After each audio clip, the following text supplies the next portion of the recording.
Ada beberapa prinsip dari Socratic dialog ini. Ini saya ambil dari kalimat-kalimat yang diucapkan langsung oleh Socrates lewat tulisan-tulisannya Plato. Prinsip pertama, ini kata Socrates, I cannot teach anybody anything. I can only make them think. Aku tidak bisa mengajar apapun pada seseorang. Yang bisa aku lakukan hanya membuat mereka berpikir. Ini kelihatannya sederhana, tapi jangan dikira membuat orang berpikir itu mudah. Kalau kalian disuruh milih, mungkin kalian lebih enak ngajar sesuatu. Kayak tadi, memberitahu, tutur-tutur, mencekoki orang dengan sesuatu. Ini lebih mudah juga lebih menguntungkan. Kalian dianggap orang pinter, kalian mungkin terkenal viral jadi ilmuwan, jadi ulama, jadi ustadz. Model ngajar gini lebih menguntungkan sebenarnya. Tapi kalau Socrates tidak mengambil opsi itu. Dia lebih mengambil opsi yang tidak terlalu menguntungkan, padahal sulit, tapi manfaatnya besar. Yaitu apa? Membuat orang berpikir. Oh, itu tidak sederhana membuat orang berpikir itu. Kalau membuat orang marah gampang, membuat orang tersinggung gampang, membuat orang baper gampang, tapi membuat orang berpikir sulit. Jadi membuat orang penasaran kemudian ingin merenung secara dalam itu tidak gampang. Manusia itu biasanya ketika usianya beranjak dewasa lebih suka mengikuti kenyamanan hidup, bukan tantangan hidup. Sehingga akhirnya ya kalau ada hal-hal yang dianggap mengusik pikirannya, dia harus berpikir ulang, dia harus mengevaluasi ulang hidupnya. Biasanya kita cenderung enggan, tidak mau. Ngapain sih repot-repot, ngapain sih capek-capek. Kayak di minggu pertama ketika Socrates meminta kita merenungi hidup kita, itu kan kita lebih banyak, alah Pak, tidak usah begitu-begitulah, hidup biasa saja seperti biasanya, asik-asik aja lah Pak, nggak usah ruwet-ruwet. Kan kita lebih milih begitu. Jadi mendorong kita berpikir itu sulitnya luar biasa. Bahkan kuliah mungkin mahasiswa S1, S2, S3 itu mungkin lebih suka hanya dosennya bilang apa, saya ingat-ingat, saya hafalkan. Kan sebagian besar begitu. Tidak terdorong berpikir sendiri. Nah, Socrates memposisikan diri sebaliknya. I can only make them think. Aku hanya bisa membuat mereka berpikir. Ini seolah-olah sederhana, padahal luar biasa. Membuat orang mau berpikir. Kalau di Indonesia kan yang gencar seperti ini hanya Cak Lontong. Kamu dimarahi terus kan oleh Cak Lontong, itu mikir. Jadi ayolah berpikir dalam hidup ini. Nah, itu maunya Socrates begitu. Kita ini hidup ini terlalu banyak hal yang kita anggap rutin, kita anggap kita sudah tahu padahal belum tahu. Kita anggap kita ini sudah paham padahal tidak yakin kalau diuji beneran kita bisa jawab. Jadi prinsip pertama ini yang dipakai oleh Socrates ketika ingin melakukan dialog. Prinsip kedua, kenapa dia melakukan dialog? Kata Socrates, education is the kindling of a flame, not the filling of a vessel. Pendidikan itu menyalakan api, bukan mengisi bejana. Jadi pendidikan yang baik itu yang membuat orang hidup menyala, aktif berpikir, aktif merenung, aktif menggali, mencari. Bukan seperti memenuhi gelas, memenuhi bejana, memenuhi pot dengan sesuatu. Tidak begitu. Jadi otak kita, pikiran kita jangan diibaratkan seperti ember besar yang harus diisi ilmu sebanyak-banyaknya. Tidak begitu. Tapi bayangkan saja dia seperti lampu yang harus dinyalakan. Ketika dia sudah menyala, dia bisa kemanapun, mengkaji apapun, membaca apapun, melihat apapun secara jelas dan terang. Jadi fokuskan pada menghidupkan lampu ini loh, menghidupkan api ini, bukan mengisi. Ya berarti ilmu-ilmu alat, ilmu-ilmu yang melatih berpikir, melatih merenung, melatih cara kritis dan lain sebagainya, kita kaji dulu, kita kuasai dulu. Setelah itu baru nambah wawasan. Jadi kalau kita tidak mampu menganalisis, tidak mampu berpikir dalam, ya akhirnya logiknya seperti bejana tadi, diisi, ya pada akhirnya penuh. Beda dengan lampu yang menyala, dia bisa kemanapun, tidak harus dimasukkan di kepala, dia paham. Karena sekarang terang, lampunya menyala. Itu yang dilakukan oleh Socrates, membuat orang berpikir, membuat lampu jiwa kita menyala. Pendidikan itu seperti itu. Kalau murid-murid kita semangat ilmunya tinggi, semangat belajarnya tinggi, rasa ingin tahunya tinggi, otomatis bidang ilmu pengetahuan hidup dan produktif. Tapi kalau perilakunya seperti wadah yang diisi tadi, ya sebesar apapun wadahnya, hasilnya dia hanya mengikuti, mengimitasi, hanya akan jadi follower, tidak mungkin jadi trendsetter. Jadi kalau ada yang tanya, Pak, kenapa sih kok kita itu sulit sekali membangkitkan dunia ilmiah kembali? Apakah itu dunia timur ataukah dunia Islam misalnya? Dulu pernah jaya loh, luar biasa. Sekarang kok surutnya banyak. Jangan-jangan cara kita menyikapi pendidikan ya seperti wadah yang diisi air, bukan seperti lampu yang harus dinyalakan. Nah, sekarang mari ubah orientasinya. Mari jadi, ini kan hampir semuanya peserta ngaji para mahasiswa. Semoga jadi mahasiswa yang menyala. Jadi ya syukur-syukur tidak hanya menyala, ya bolehlah sedikit-sedikit ada wadahnya, wawasannya, tapi menyala. Jadi wawasan itu nanti diolah, dikelola versi kita.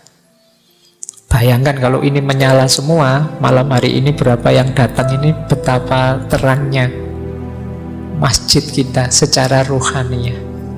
Nah, kalau seluruh umat Islam, seluruh bangsa Indonesia menyala semua, kita akan sibuk mengejar ilmu, mengejar wawasan, menganalisis, berefleksi, menemukan sesuatu. Dan tidak sibuk gegeran rame komentar ini, komentar itu. Itu dianggap hiburan sementara saja, tapi ada yang lebih esensial. Boleh kalau ada yang ingin meneliti, ya coba teliti dalam 1 minggu saja. Apa wis Twitter, coba Twitter ya, yang viral dalam 1 minggu itu coba di Indonesia ini tema apa saja. Kemudian kamu nilai ya, ini urusan urgent penting atau sebenarnya urusan sepele tidak penting. Ini isu-isu esensial untuk kehidupan kita sebagai manusia, sebagai hamba, sebagai bangsa, ataukah isu-isu pinggiran yang tidak urgent. Jadi itu kan viral, itu kan berarti diikuti, diramaikan oleh banyak orang. Nah, dari situ akan kelihatan karakter kita. Ya ndak heran kita jadi bangsa seperti ini. Wong yang menyibukkan kita tiap hari hal-hal seperti itu. Nah, boleh kalau ada yang mau neliti, jadi nulis skripsi apa tesis apa disertasi melihat ini mindset, gaya hidup, gaya pikir bangsa kita dari yang viral-viral. Kan sekarang lebih mudah parameternya. Oke, baik. Jadi ini ciri kedua, prinsip kedua. Prinsip ketiga, wah ini agak kecampur tulisannya, tidak apa-apa ya, saya bacakan saja nanti di rekamannya biar diedit. Ini tentang temanya. Socrates bilang, yang mau memfoto tulisannya nyampur. Ini tidak trik ya, memang kebetulan begitu. Karena laptop saya lebih canggih dari yang di sini, jadi begitu masuk sini jadi geser. Baik, kata Sokrates ini orang banyak kemudian bilang ini kata Plato, ya karena memang Sokrates itu bicaranya di buku-bukunya Plato, kitab-kitab dialognya Plato. Plato itu tidak pernah cerita mengajar tentang dirinya, tapi dia menyampaikan pelajaran gurunya. Kata Sokrates, strong mind discuss ideas, average minds discuss event, weak mind discuss people. Orang yang kuat pikirannya biasanya lebih suka, lebih sibuk mendiskusikan ide-ide, gagasan-gagasan. Orang yang pikirannya rata-rata, ya sederhana lah, tidak terlalu tinggi, tidak terlalu rendah, itu biasanya senang membahas, mendiskusikan peristiwa-peristiwa. Kejadian ini, kejadian itu, polisi bunuh polisi, sepak bola kalah, dan lain sebagainya. Average mind. Ada lagi weak mind, pikiran yang lemah, discuss people, ngomongin orang, gosip, gibah. Ada yang lebih ngeri lagi, fitnah. Ya, itu ciri-ciri weak mind. Jadi menyerang orang, merendahkan orang, ngomong jeleknya orang, ini level pikiran yang rendah. Kalau level pikiran rata-rata itu ngomong peristiwanya. Kalau pikiran yang kuat itu yang dibahas ide-ide, gagasan-gagasan, kreativitas dalam ilmu. Nah, ini lanjutannya penelitian tadi ya. Kamu kira-kira bangsa kita itu level mainnya ada di mana? Termasuk weak mind, average mind, atau strong mind? Pikiran yang kuat atau rata-rata saja? Atau kalian sendiri coba kamu baca WA-mu seharian ini, ada ndak yang bahas ide atau gagasan? Wah, kita mendiskusikan filsafat ini, ono nggak sih ngono? Atau peristiwa, ada kecelakaan nah, itu peristiwa yang dibahas. Ada demo di sana, ada itu peristiwa. Atau bahas orang. Jadi orangnya yang dibahas. Seandainya bukan orang lain, ya dirimu sendiri. Aku sedang ngaji nih, aku sedang itu nih, orangnya yang dibahas. Nah, kalau di dialognya Sokrates, temanya tema dalam, tema tinggi, maka tema ideas. Nanti di Sokrates itu kalau teman-teman baca, saya sayangnya tidak bisa mengambil banyak contoh. Nanti kita lihat satu apa dua saja. Yang dibahas ide, keadilan itu apa, cinta yang sejati itu apa, dan seterusnya. Itu ide namanya. Tidak orangnya, bahkan juga bukan peristiwanya, tapi idenya. Kalau bahasa filsafat Islam itu apa? Hikmahnya. Dari peristiwa ini, orang ini, kita bisa mengambil hikmah apa? Yang dari situ kira-kira bisa tidak lahir ide baru, gagasan baru, pengetahuan baru. Apakah itu tentang kemanusiaan atau tentang kehambaan? Nah, ini orang strong mind namanya. Wah, dari peristiwa ini kita bisa mengambil pelajaran. Yang pertama, manusia itu memang tidak ada yang sempurna misalnya. Yang kedua, kita ngambil pelajaran bahwa kadang-kadang yang dikatakan orang menyakitkan, tapi justru dari situ manfaatnya besar. Ini namanya ideas, bukan orangnya, bahkan bukan peristiwanya, tapi hikmahnya. Ini menarik, nanti disambungkan dengan pandangan religius bahwa apapun yang terjadi di sekeliling kita itu, mari kita ubah wujudnya dari peristiwa, dari orang, menjadi ide atau gagasan atau hikmah. Semuanya adalah ayat-ayat Allah. Jadi kalau kita melihat apapun, kita kasih perspektif hikmah. Oh, dari orang ini saya mengambil pelajaran ini. Dari peristiwa ini ada ide ini yang bisa saya ambil. Dari situasi ini ada konsep ini yang bisa kita rumuskan. berarti kita termasuk strong mind. Tidak sekedar ribut, gosip, menggibah. Berarti kita ada di level 3, weak mind. Itu pun kalau diingatkan marah-marah. Nggak usah ngomong orangnya. Loh ini fakta loh Pak, ini kenyataannya begitu loh Pak. Iya fakta. Ning yo yang produktif dong. Tidak sekedar rame gegerannya. Tapi dari situ ada hikmah apa yang bisa kamu ambil. Ketika kamu ketemu hikmah, kan langkah selanjutnya apa kontribusi positifnya untuk hidupmu. Ketika kamu mengambil pelajaran itu kan berarti apa yang harus kamu lakukan dari pelajaran itu, kan begitu.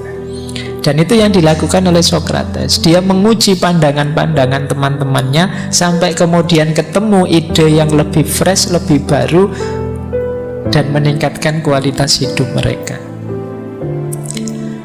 Oke, kita lanjutkan. Yang keempat, ini prinsip selanjutnya. Ini semuanya kalimatnya Socrates. Nature has given us 2 ears, 2 eyes, and but 1 tongue, to the end that we should hear and see more than we speak. Itu tulisannya kurang A. Alam memberi kita 2 telinga, 2 mata, dan 1 mulut. Tujuannya agar kita mendengar dan melihat lebih banyak daripada bicara. Ini mungkin sering disampaikan teman-teman ya, sering ketemu di mana-mana quotes ini. Kita itu punya 2 telinga, 2 mata, dan hanya 1 mulut. Tujuannya apa? Lebih banyak melihat, lebih banyak mendengar, dan mengurangi bicara. Ini yo menafsirkannya jangan kaku ya. Bicara ini termasuk chatting, posting, itu hitungannya bicara ya. Jangan, saya pendiam kok Pak, sekarang saya sehari-hari tidak pernah ngomong. Tapi di medsos kurang ajar, omongannya banyak. Sama aja itu namanya ya. Jadi tidak hanya lidah tapi juga jempol. Berarti apa? Dalam diskusinya Socrates itu memang orang diminta banyak memperhatikan, tidak kesusu harus bicara. Jadi nanti ada normanya dalam diskusi Socrates itu, gantian kalau ngomong, jangan rebutan. Nah, kadang-kadang kan kita ini karena merasa sudah benar duluan, panas kita kalau ada orang beda, pengen kesusu motong ngomongannya, pengen kesusu jegal dia, biar dia tidak kelihatan benar, biar aku saja yang kelihatan benar. Nah, ini tidak sehat situasi dialog seperti itu. Nah, nanti kalau kalian sopo ngerti ada yang jadi moderator atau yang jadi hostnya debat, kan nanti tahun depan mungkin banyak acara-acara debat itu. Coba nanti ingatkan audiennya ya, bahwa kita ini punya 2 mata dan 2 telinga serta 1 mulut. Tujuannya lebih banyak melihat dan mendengar, memperhatikan daripada ngomong. Jadi yang ngomong gantian satu-satu, jangan rebutan. Yang lain perhatikan benar. Karena biasanya orang itu pinginnya tampil terus, pengen ngomong terus, pengen kebenarannya didengar terus, tapi dia tidak tahan mendengarkan kebenarannya orang. Kan banyak itu momen-momen diskusi yang ketika lawan diskusinya ngomong, dia ingin motong terus, dia tidak kuat mendengarkan orang lain beda pendapat dengan dia.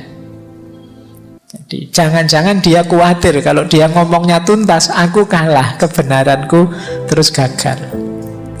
Nah, itu yang dibenci oleh Socrates. Ya kebenaran itu ya nanti kalau memang ada yang paling benar, ya itu yang disepakati bersama, bukan kok ada di kubu sana atau di kubu sini.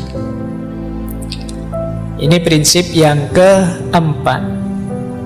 Prinsip yang kelima, the highest form of human excellence is to question oneself and others. Bentuk paling tinggi kesempurnaan manusia adalah kesediaan mempertanyakan diri dan orang lain. Nah, ini berhubungan dengan quotes minggu pertama dulu. An unexamined life is not worth living. Hidup yang tidak diuji itu tidak ada nilainya. Justru manusia itu ada di puncak kemanusiaannya ketika dia berani mempertanyakan dirinya atau bertanya pada orang lain. Mempertanyakan orang lain, apakah ini benar, apakah ini pas, apakah ini cocok. Ini lanjutan dari keterbukaan tadi, kesadaran bahwa aku ini ya manusia yang bisa salah, bisa keliru. Maka puncak kemanusiaan, kalau versinya Socrates ya, orang yang siap mempertanyakan dirinya. Dan itu tidak gampang. Manusia itu kuat di egonya, sehingga kesadaran bahwa aku salah itu kan rasanya kok berat diakui. Banyak orang itu yang wong terbukti jelas nyata dia salah, tapi sulit untuk mengakui bahwa saya salah. Ini makanya kata Socrates, justru puncaknya human excellence itu to question oneself and others. Berani bertanya dan mempertanyakan.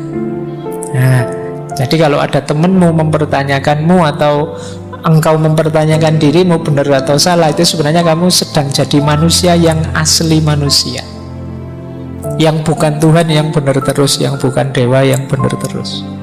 Jadi, oh aku ini ya masih bisa keliru, masih bisa salah. Question oneself and others.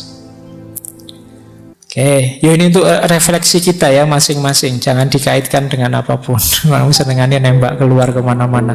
Orang itu lupa, ndak mau ngaku salah, merasa paling benar, ndak. Wong kamu sendiri juga begitu tiap hari.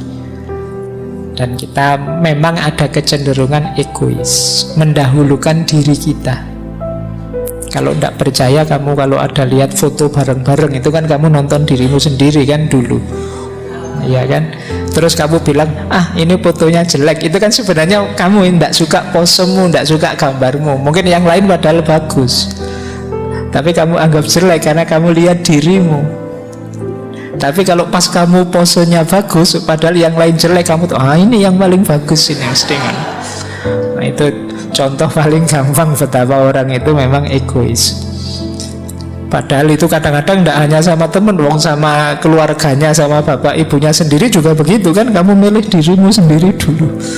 Gambarku kok jelek ya, diulang lagi kok tetap jelek ya, diulang lagi kok tetap jelek. Ya memang aslinya begitu. Mau minta yang gimana lagi? Apa foto itu apa ya bisa menipu ya? Dia cuma mengcopy aslinya. Kamu tidak terima terus. Bayanganmu mungkin kamu ganteng siapa, secantik siapa, tadi lihat aslinya kamu tidak terima. Aku kok begini ya? Coba foto lagi, coba. Ya kamu latihanlah filter yang bagus, nanti kan jadi bagus. Baik, ini prinsip kelima, pertanyakan dirimu. Dan juga terbuka untuk saling bertanya dengan yang lain. Prinsip keenam, understanding a question is half an answer. Hidup ini isinya tanya jawab. Kalian jangan hanya fokus mencari jawaban, tapi belajarlah membuat pertanyaan yang baik. Kalau pertanyaannya sudah salah, ya jangan mimpi jawabannya bisa benar. Ingin mencari apa yang ditanyakan kok itu misalnya, ya tidak nyambung. Jawabannya mesti tidak ketemu. Jadi understanding question, bikin pertanyaan yang bagus yang bisa dipahami.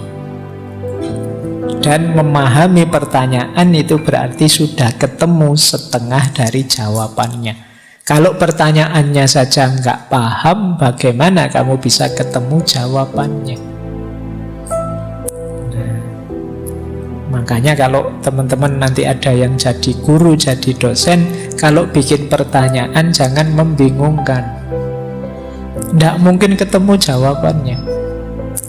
Misalnya dosen filsafat, banyak teman-teman saya juga dosen filsafat, kadang-kadang saya melihat ada pertanyaan yang ambigu. Misalnya pertanyaan, bagaimana pendapatmu tentang ini? Itu pertanyaan seperti itu, jawabannya harus 100 nilainya. Kenapa? Kan pendapatnya mahasiswanya. Kalau dosennya, oh itu tidak cocok Pak dengan jawaban yang begini. Lo itu kan jawabannya dosennya. Yang ditanyakan bagaimana pendapatnya mahasiswanya. Jadi sejelek apapun ya itu pendapatnya mahasiswanya. Kalau struktur pertanyaannya seperti itu. Nah, latihan bikin pertanyaan yang baik, understanding question. Dan teman-teman yang harus mencari jawaban juga pahami pertanyaan dengan baik. Nanti banyak momen-momen dialog dalam Sokrates itu juga kuncinya pada pemahaman pertanyaan. Biar tidak ngalor ngidul. Yang tanya tentang apa, yang jawab tentang apa, nanti bulet. Jadi kan kayak banyak itu kan yang di komedi-komedi itu kan, ada pertanyaan yang jawabannya bulet. Mau kemana Pak? Mau mancing. Oh saya kira mau mancing. Enggak kok, saya mau mancing. Pertanyaannya bulet, jawabannya juga bulet. Dari mana? Dari belakang. Mau kemana? Mau ke depan. Ya. Jadi kan banyak pertanyaan-pertanyaan iseng seperti itu. Oke, kenapa kok jalan kaki saja ke sininya? Ya emangnya saya harus merangkak. Nah itu kan antara yang ditanyakan apa dengan jawabannya kan tidak nyambung. Itu maksudnya orang tanya kok tidak pakai kendaraan, kok ke sini jalan kaki saja. Tapi kamu jawabnya kan malah agak belok. Emangnya saya ke sini harus merangkak, tidak boleh jalan kaki. Nah ini understanding question is half an answer. Pahami dulu pertanyaan dengan baik, baru kamu bisa ketemu jawabannya. Kalau tidak ya sulit. Jadi ini prinsip ke-6 dari dialog. Prinsip ke-7, the beginning of wisdom is a definition of terms. Nah, sebelum dialog, sebelum diskusi, jangan lupa dengan konsep-konsep definisi. Diskusi tidak akan produktif, dialog tidak akan produktif kalau definisinya tidak jelas. Definition of terms. Saya pernah ada webinar, judulnya ada disrupsinya, ada kata-kata disrupsi digital dan lain sebagainya. Nah itu ada yang memberi sambutan, rupanya beliau ini tidak paham apa itu disrupsi, sehingga ya sambutannya itu luar biasa. Mari kita bersiap-siap di era disrupsi yang penuh dengan itu disrupsi rasanya kok enak ya, rasanya kok dasarnya. Itu kenapa mungkin beliau misinformasi, misdefinisi. Dianggapnya definisi itu anugerah luar biasa dari kecanggihan sains dan teknologi digital. Nah, ayo ya kalau diskusi apapun pertama-tama pastikan kita tahu apa sih yang kita omongkan itu. Jangan seperti mahasiswa baru yang sering gaya pakai istilah-istilah keren tapi tidak paham dia ngomong apa.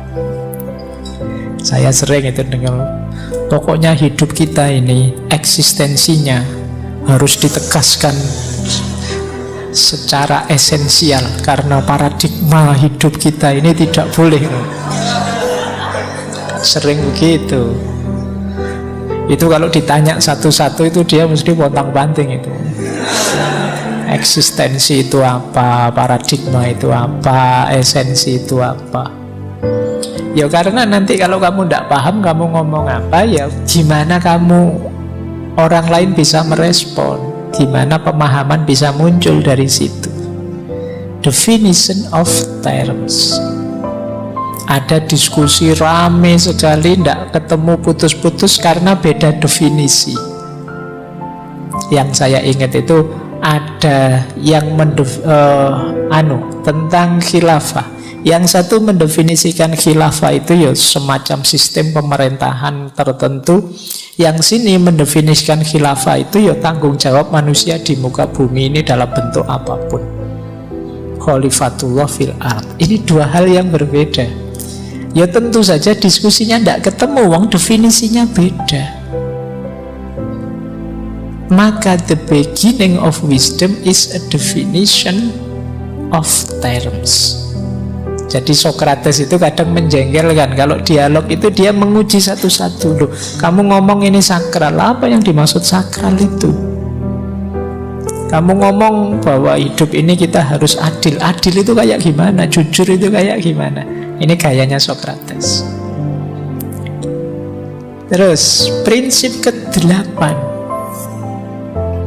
Tidak, cuma 8 saja prinsipnya, tenang saja. Kamu nunggu teorinya ini sejak tadi prinsip terus Pak. Iya, karena ya kuncinya ada di prinsip sebenarnya. Yang ke-8, it is better to change an opinion than to persist in a wrong one. Ini yang berat. Kata Socrates, adalah lebih baik mengubah pandangan dibandingkan ngeyel bertahan dalam pandangan yang salah. Manusia itu seringkali karena egonya tidak mau disalahkan, padahal sudah jelas salah. Kalau memang sadar itu salah, yuk ayo ganti ke yang lebih benar. Dan itu lebih baik. Secara psikologis juga lebih baik, secara sosial juga lebih baik, termasuk mungkin secara politik, secara budaya juga lebih baik. Wong sudah jelas salahnya, yo jangan bertahan di yang salah, ayo ganti ke yang lebih benar. It is better. Jadi lebih baik mengubah pandangan daripada bertahan dalam pandangan yang salah. Saya tahu sih Pak ini salah, tapi ini kan kelompok saya ya pandangannya seperti ini. Nah ini tidak bagus. Tapi kan saya harus loyal Pak, komit dengan kelompok saya. Kalau kamu cinta pada kelompokmu yo, kalau dia memang sedang keliru, ingatkan biar benar. Kalau ada yang tidak pas, ya diluruskan bersama-sama. Nah ini perilaku ilmiah namanya. Lebih baik kita yo ganti ke yang lebih benar. Kalau memang sudah ada ditemukan yang lebih benar, dasarnya lebih kuat. Maka nanti di ujung-ujung dialognya Socrates itu mesti kemudian orang, oh iya berarti kesimpulannya begini kan, Socrates yang lebih benar. Oke sip. Nah dan mereka mau mengikuti itu karena mereka sadar ya aku bisa salah tadi. Awalnya prinsip dasarnya kan aku bisa salah tadi.